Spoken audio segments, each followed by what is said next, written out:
As you guys know, I don't really cover a lot of Nintendo Switch products on this channel, mainly because I don't really purchase a lot or get a lot of Nintendo Switch products to come in. So when I do get the opportunity to cover them, I do take my time with them because there's so many Switch channels out there and so many channels that are just covering Switch related products, and that's not really my forte. But I did get an opportunity to review a new Switch style controller that basically reminds me of Tom Nook, and this is from Brook Gaming. Now, I love Brook Gaming. I love the products that they come out with. They had one of the best Switch docks, especially if you play Smash, because they had like on the front of it, basically it was kind of like a GameCube style dock that allowed you to not only have Ethernet, but also allow you to use your GameCube controllers. I absolutely love that. So they sent this over to me a couple months ago, and I've been testing this a while. This is the Brook Vivid controller for Nintendo Switch. And for all intents and purposes, it's a very comfortable controller. The only thing I dislike about this very much is the D-pad. I think this is probably one of the worst D-pads I've used across any controller ever.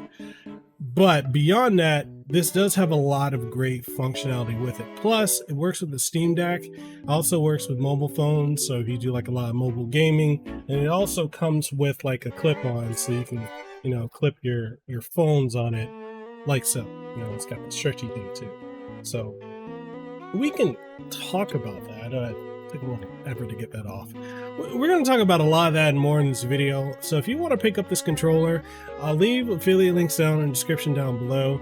And again, thank you to Brook Gaming for sending this over to me for review. So let's talk about this controller. All right, the first thing I want to talk about is the ergonomics of this controller. This thing is incredibly comfortable to fit in the hand. I've got fairly large hands, and being able to put this in my hands and just be able to use it, everything just feels right with it. Like the sticks feel very good, they're very responsive, the buttons, they're very clicky. Like they don't, some controllers I've used, like when you press the button in, it sticks.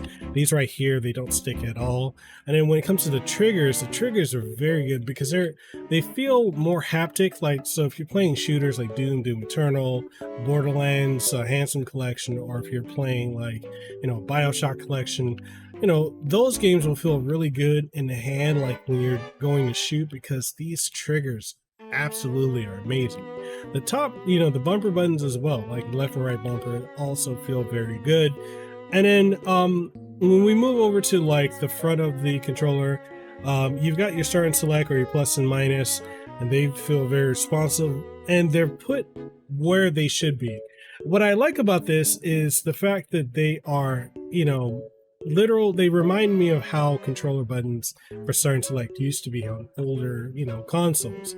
I don't like how on the Pro controller they are circular because it throws me off. I'm so used to seeing, like the slants, and this right here just brings me back in it, and they're very responsive. I don't feel like I have to feel over the controller to find out where they are. So the fact that they're there, I also like. I also like that you've got your macro and shoot. So like if you want to set up your controller to use, macro functionality, or if you want to set it up to be good for like, shooters and such like that, you've got the capability of programming the back paddles to be, reflective of any other button on the controller, and it's just really good. You also have a rapid fire capability too, so you can set it so if you're playing games that require you to button mash, you can easily turn the rapid fire on by holding the rapid fire button and then pressing the desired button, and then you can go from there. So like certain instances, like when you're playing like Bayonetta, where you've got those instances where you gotta like mash the button, to save your thumb and dexterity, then just turn that on. I like that. You also got your home and screen share. So if you want to, go back to your home screen, if you want to do like a screenshot or do like a recording of a clip for your gameplay, if the game allows it, it also has that functionality built into it. You also have the button here that allows you to map the back button. So for your back paddles, you can easily map them by just pressing that button and then pressing another one, and then you can press these so you can easily map them. And then if you want to sync this like with your Steam Deck or your Switch, just press and hold down the sync button on the top, or if you want, manually connect it, and then you can go from there. Now, through and through, this is a very solid controller. I like the look of it. I like the feel of it. Again, the biggest downfall of this controller is the D-pad. I don't know why the D-pad is so stiff. When I play fighting games with it, the inputs are very, very bad. Like, just like, I play a lot of KOF. So when I play KOF 98 or 2002, I can't really get my inputs to properly, like, especially when I'm playing Kyo, because he does Rekka punches or chain punches. I really can't do those inputs accurately unless I'm using like the analog stick. I don't really like to use analog sticks when I play fighting games, so that makes these a little difficult, or a whole lot difficult to use. So I just have to keep that in mind when I'm playing them, even when it comes to playing games that have more forgiving inputs like Street Fighter.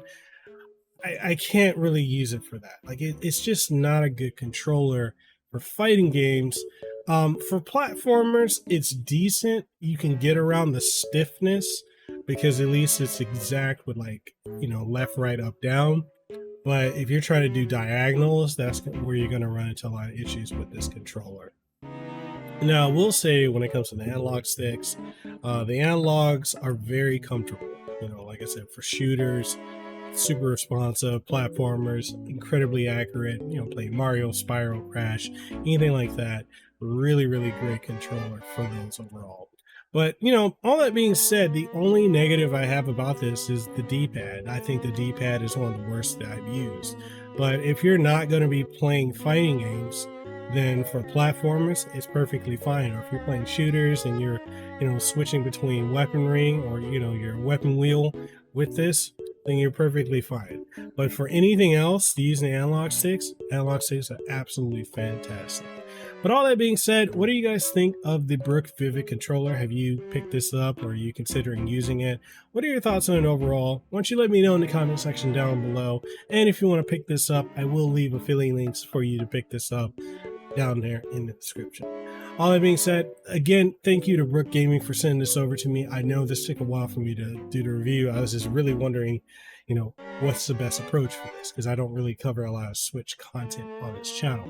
But all that being said, absolutely had a blast, you know, covering this, utilizing this for the time.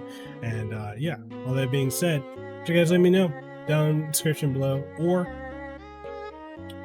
yeah, that's the video. If you guys enjoyed this, make sure you like the video, sub to the channel if you haven't already, ding the notification bell, and we can stay updated on all the content. And if you want to support the content we do, why don't you use some of the affiliate links down below if you want to pick up some games for your Steam Deck, or if you want to pick up any of the items I use for my videos, or, you know, anything really. And we also got channel memberships and Patreon as well if you want to support the content we do, as well as merch on Teespring and TeePublic. All that being said, I'll catch you guys on the next one. Stay safe, be blessed, have aloha. See you around. Peace.